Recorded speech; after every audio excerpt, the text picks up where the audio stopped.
আসসালামু আলাইকুম everyone, welcome back to my channel Mahima cooking house. আজকে আপনাদের সামনে আমি তৈরি করে দেখাবো কালা ভুনার রেসিপি। এই রেসিপিটা আজকে আমি একটু অন্য স্টাইলে ভিন্ন স্বাদে তৈরি করেছি। আশা করি আপনাদের কাছে ভালো লাগবে। আর যারা এখন আমার চ্যানেলটি সাবস্ক্রাইব করেনি তারা অবশ্যই চ্যানেলটি সাবস্ক্রাইব করে পাশেই থাকবেন এবং পুরো ভিডিও না টেনে শেষ পর্যন্ত দেখা অনুরোধ রইল। আর যারা এখনও আমার চ্যানেলটি সাবস্ক্রাইব করেনি তারা অবশ্যই চ্যানেলটি সাবস্ক্রাইব করে রাখবেন, তাহলে এরকম সুন্দর সুন্দর অল্প মশলা দিয়ে কীভাবে তৈরি করতে হয় যে কোনো ধরনের রান্নাবান্না সেগুলো আপনারা খুব সহজেই আমার এই রেসিপিগুলো দেখতে পাবেন। এবং যদি ভালো লেগে থাকে তাহলে অবশ্যই একটি লাইক দিবেন এবং বেশি বেশি শেয়ার করবেন এবং কমেন্টের মাধ্যমে আপনাদের প্রয়োজনীয় মন্তব্যটি জানিয়ে দিবেন। সো চলুন এত দেরি না করে আজকে আমি আমার এই সুন্দর রেসিপিটি তৈরি কীভাবে করেছি সেটা আমি দেখিয়ে আসি।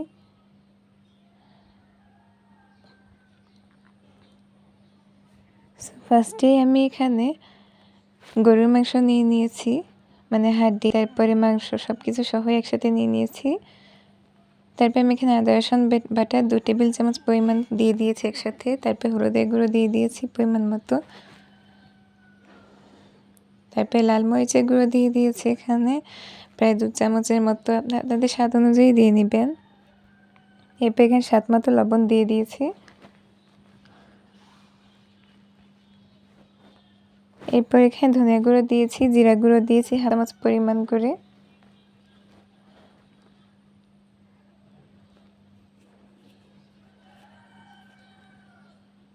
এরপর এখানে আমি গরম মশলা দিয়ে দিচ্ছি, এখানে দারচিনি, এলাচ, তারপরে তেজপাতা আর কি এরকম দিয়ে দিয়েছি 2-3টা করে। তারপর এখানে জয়ফল যে হালকা একটু গুঁড়ো করে নিয়েছি আধা ভাঙা করে সেটা দিয়ে দিয়েছি এবং পেঁয়াজ বেরেস্তা, মানে একদম পুরোপুরি বেরেস্তাটা করিনি, জাস্ট হালকা যখন একটু লাল হয়ে এসেছে ওই সময় উঠিয়ে নিয়েছি। ওই পেঁয়াজ বেরেস্তাটা দিলে আর কি এই কালা ভুনার টেস্টটা আরও দ্বিগুণ হয়ে যায়। আর এখানে কাঁচা পেঁয়াজ দিয়ে দিয়েছি, কাঁচা পেঁয়াজ কুচি। তারপরে এখানে তেল দিয়ে দিয়েছি প্রায় হাফ কাপের মতো। তারপর এটাকে হাত দিয়ে ভালোভাবে মাখিয়ে নিচ্ছি।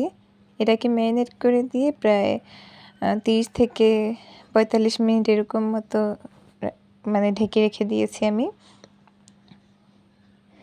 এরপরে এই ম্যারিনেট করা মাংসটা ঢাকনাটা উঠিয়ে আমি চুলাটা জ্বালিয়ে দিয়েছি। তারপরে কিছুক্ষণ একটু রান্না করে আবার ঢাকনা দিয়ে ঢেকে দিয়েছি। কিছুক্ষণ পর আবার ঢাকনা উঠে আবার একটু নাড়াচাড়া করে দিয়ে আবার ঢাকনা দিয়ে ঢেকে দিয়েছি। এভাবে করে কয়েকবার প্রায় করেছি।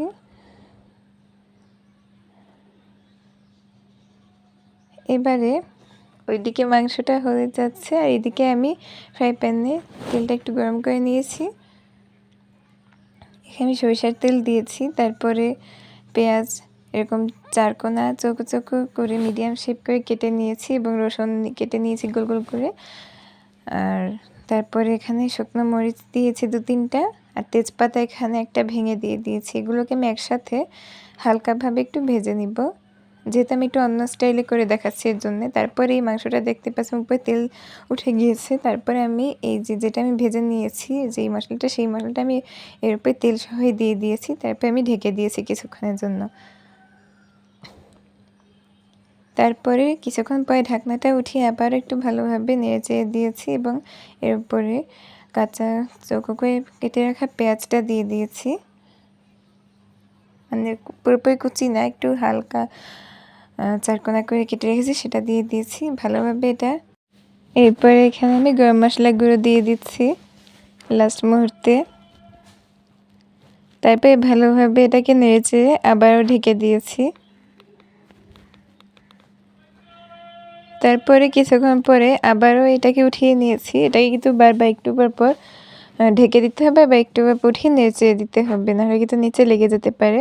এটা নাড়তে নাড়তে আমার এই কালা ভুনা রেসিপিটা হয়ে গিয়েছে। এবার আমি এটা পরিবেশন করে নিচ্ছি। আমি যেহেতু অন্য স্টাইলে করেছি, একদম কালো কালো করিনি, সো এটা কিন্তু খেতে আর একটু মানে দ্বিগুণ টেস্ট হবে। এটা কিন্তু দেখেই বোঝা যাচ্ছে, দেখেই তো একদম লোভ সামনে রাখা যায় না, এরকম একটা অবস্থা। এতটাই টেস্টি হয়েছে এটা। এমনকি আমার বাসার ছোটো সদস্যরা খেয়ে বলেছিল যে এটা হয়তো আমি বাইরে থেকে নিয়ে এসেছি। প্রথমে তো সে বিশ্বাস করতে চায়নি, তারপরে যখন আমরা ভিডিওটা দেখিয়েছিলাম তখন সে বিশ্বাস করেছিল যে না ঠিক আছে। সো আপনারা যদি এমন একটা প্রশংসা পেতে চান তাহলে কিন্তু আপনারাও এই রেসিপিটা বাসায় তৈরি করতে পারেন এবং যে কোনো পোলাও বা ভাত যে কোনো কিছুর সাথে এটা দিতে পারেন এবং মেহমান আসলে কিন্তু এটা অবশ্যই দিতে পারেন, তাহলে কিন্তু তারা অনেক প্রশংসা করবে আপনার। আর এটা কিন্তু খেতে অসম্ভব মজা হয়েছে। আপনারা কিন্তু চাইলে এখনই কিন্তু এই রেসিপিটা তৈরি করে দেখতে পারেন। আজকে আমার এই রেসিপিটা কেমন লাগলো অবশ্যই কমেন্টে জানাবেন এবং লাইক কমেন্ট শেয়ার করবেন, এবং যারা নতুন এসেছেন চ্যানেলে তারা অবশ্যই চ্যানেলটি সাবস্ক্রাইব করে দিবেন। আর দেখতেই পাচ্ছেন আমি একটা আপনাদেরকে হাত দিয়ে একটু মানে হালকা একটু জাস্ট চাপ দিয়ে দেখিয়েছি, এটা একদম নরম একেবারে গলে গিয়েছে।